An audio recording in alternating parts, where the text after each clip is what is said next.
እስቲ ዙሪያችሁን ተመልከቱ። በዛሬው ዘመን ስኬታማ መሆን ማለት ምን ማለት ነው? ሶሻል ሚዲያውን ስንከፍተው የምናየው እኔ እንዲህ አደረግኩ፣ እኔ እንዲህ ነኝ፣ እኔ ከሁሉ እበልጣለሁ የሚል ጩኸት ነው።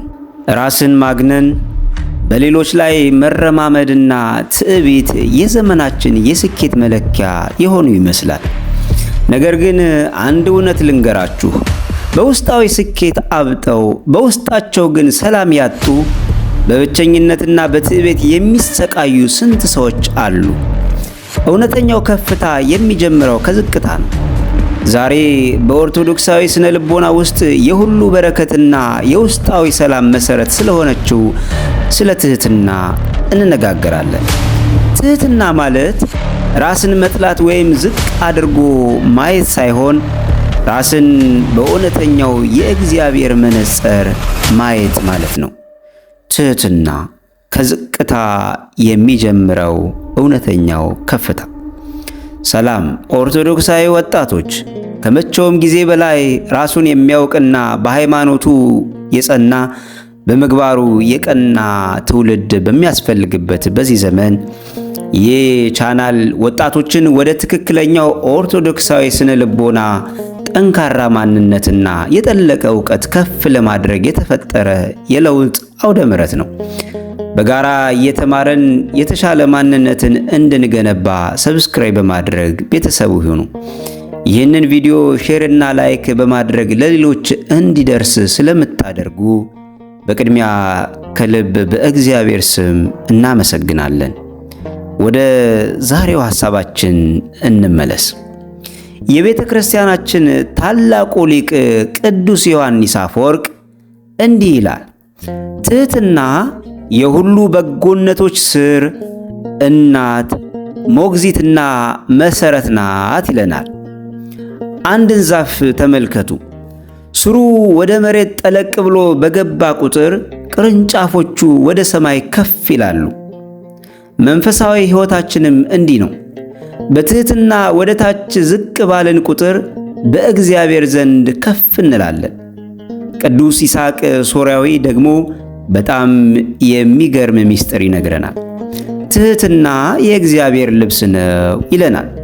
ጌታችን መድኃኒታችን ኢየሱስ ክርስቶስ ወደ ምድር ሲመጣ የለበሰው የትህትናን ልብስ ነው።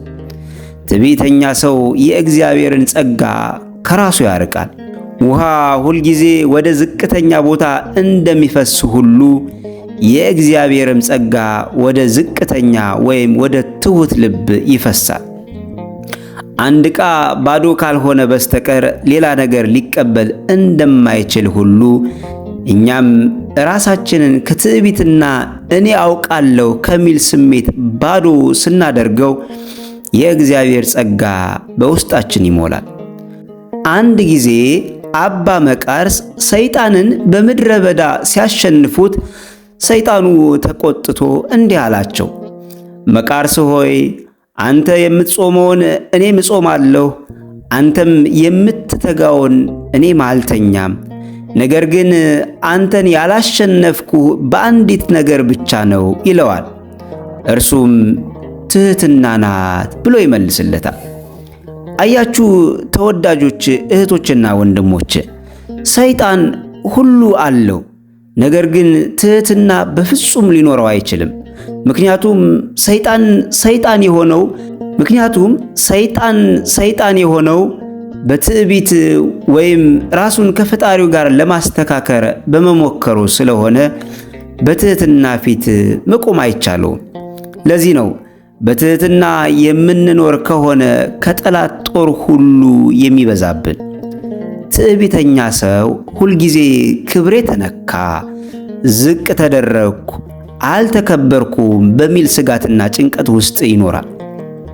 ትሑት ሰው ግን ቀድሞውኑ ራሱን ዝቅ ስላደረገ ከሰው የሚመጣውን ትችት ወይም ዝቅ ማድረግ አይረብሸውም።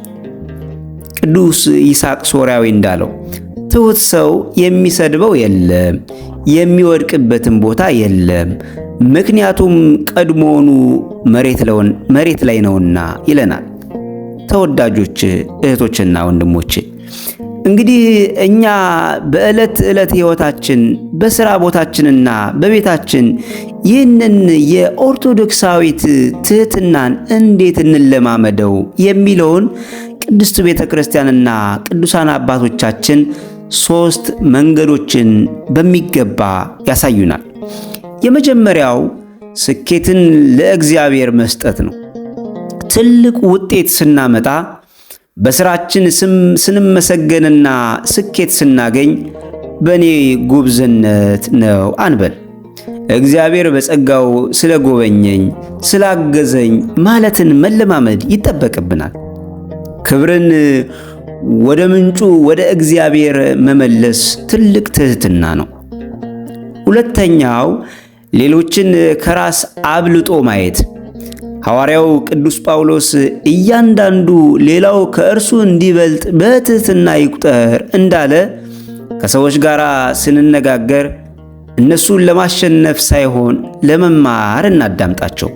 በእያንዳንዱ ሰው ውስጥ እኛ የሌለን የእግዚአብሔር ጸጋ እንዳለ እንወቅ። ሦስተኛና የመጨረሻው ስህተትን በድፍረትና በትሕትና መቀበል ነው። ጥፋት ስናጠፋ ሰበብ አንደርድር። አጥፍቻለሁ ይቅርታ ማለት የደካማነት ሳይሆን የትልቅነትና የትሕትና መገለጫ ነው። ይቅርታ መጠየቅ ትዕቢትን የሚሰብር ትልቅ መዶሻ ነው። ተወዳጆች እህቶችና ወንድሞቼ፣ ትሕትና ደካማነት አይደለም። ትሕትና ስሜትንና ራስን የመግዛት ትልቁ የጥበብ ደረጃ ነው እንጂ። ዛሬ በዚህ በጩኸት በበዛበት ዓለም ውስጥ ዝም ብለን በትሕትና ስንጓዝ እግዚአብሔር ለኛ የሚሰራው ሥራ ይገርመናል።